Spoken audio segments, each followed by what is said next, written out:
You with your host King H Bug, and you with my other host King Royal, and you with Real Vibes TV.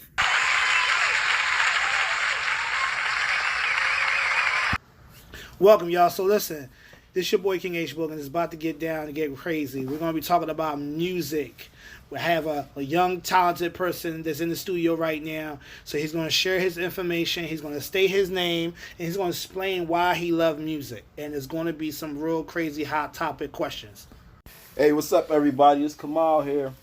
Shout out to H Book for having me in here today, man. It's a pleasure, man. And thank you. We definitely appreciate you coming here in the studio and actually taking the time out and sharing the information.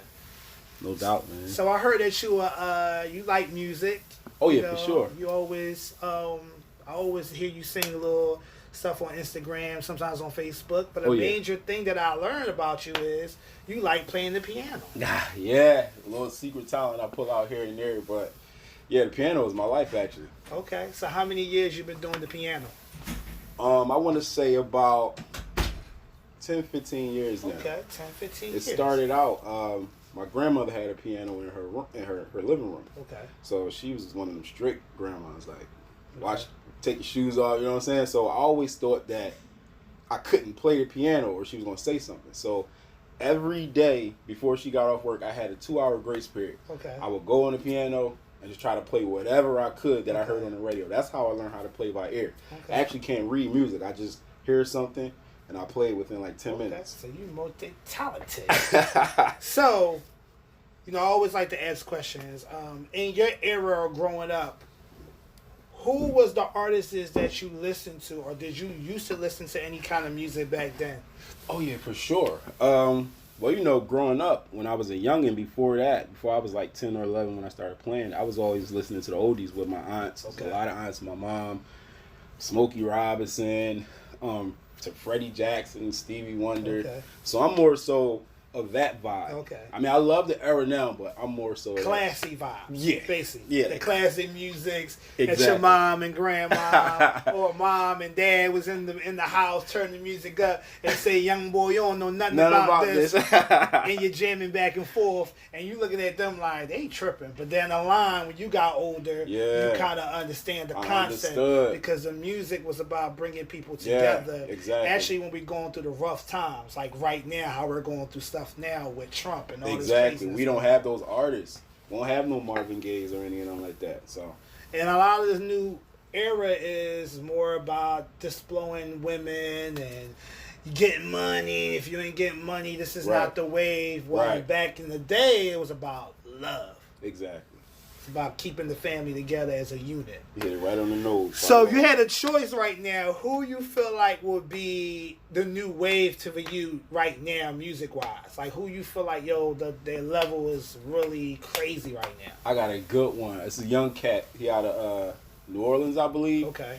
His name Lucky Day. Okay, Lucky Day. Never heard of him.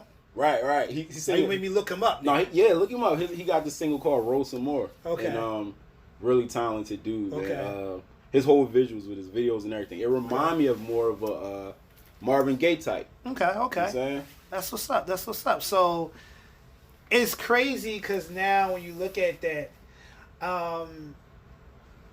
if you could take things back in time, would you want to push your career, or do you like how it is now? You know, it's funny. Honestly, back then, I didn't realize, and I'm not even saying it to sound cocky, but I didn't realize that I was good. Okay. Because I was always sneaking the music. Okay. No one never heard it. Okay. The only people who probably heard it was my neighbors, and they probably thought it was my grandma playing. Okay. But if I could change one thing, like I would have started putting my music out. I definitely would have started putting it out faster. You know what I'm saying? Like I kept it secluded because I thought it was a secret playing the piano. Okay. But so that's definitely what I would have done differently. And I kind of could understand that because back in those days, what year was that? What year you really start playing the piano? 2001, 2 maybe. Okay, so at that time, you had to be the cool kid. You couldn't be the cool kid if you was playing the piano because you played the piano, you was the nerd. Right, they wasn't really down with that. So, this is my big bro, and I appreciate him definitely doing an interview with me, so I gotta throw out something about him. He has a beautiful daughter, and I wanted to know, how do you feel about your daughter loving or listening to you playing music? I feel great, man, because like when I do play it, like without even telling her, she would just come over to me, sit on my lap, start singing with me, ask me to play certain things, and then I got to find out that she actually knows how to sing. Oh. You know what I'm saying? So I can catch it way earlier than I was. Basically, now you got another talent in the family. Exactly. So that's good. That's another push. Give you a reason to really continue to do your music. For sure. I just want people to understand when I made this podcast is about interviewing close friends, family members, maybe stars. You never know who I'm going to ever have on this podcast. But it's all about explaining the vibes of everybody and how they try to make a move in a way and just bringing the energy. We try to do something new. So me and my god brother King Royal, we felt like this is the best timing to start doing stuff for Philly, man. We really don't have a lot of people podcasting. Don't get me wrong, I know a lot of people that do podcasting, but I'm just trying to do a different type of wave. I just want to do something that's different and just bring a new energy. So back to the interview with, my brother over here. So, is anything new? Anything in the future? Anything you trying to do that's trying to make you move? Anything motivating you? Like, I actually just did this podcast myself. It's not really a podcast. It's more so like it's in poem form. So I did this joint called The Other Woman. Okay. And I do a poem 10 parts as the husband, the wife, and the mistress. Okay. So I got that floating around. I actually just hit 1,000 listens last week. So so where can people actually look for that or actually see that?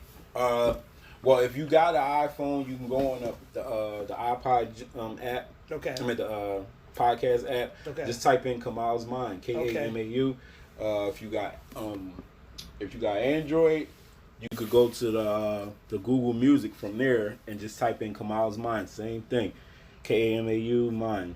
So definitely check that out, man. The main thing that I always wanted to do, I always wanted to go to Chicago because I feel like that's the best place to go get some poetry. We used to do a lot of poetry. We used to have a lot of places in South Street that had poetry readings. And a lot of that fell off. And I kind of missed that, man. I wish we kind of could bring that back. So if you really want to hear some good stuff, some good, fresh off the mind and fresh from the heart, you got to check out my bro and his site, man. Like I said, just support the movement, support the energy, because that's what we're trying to do. So I thank you, big bro, for coming through. No problem. I appreciate it. We'll bring you back on the show. I'm looking and like forward. I said, I salute you and shout out to everybody that's listening and keep staying tuned for more good Real Vibes TV.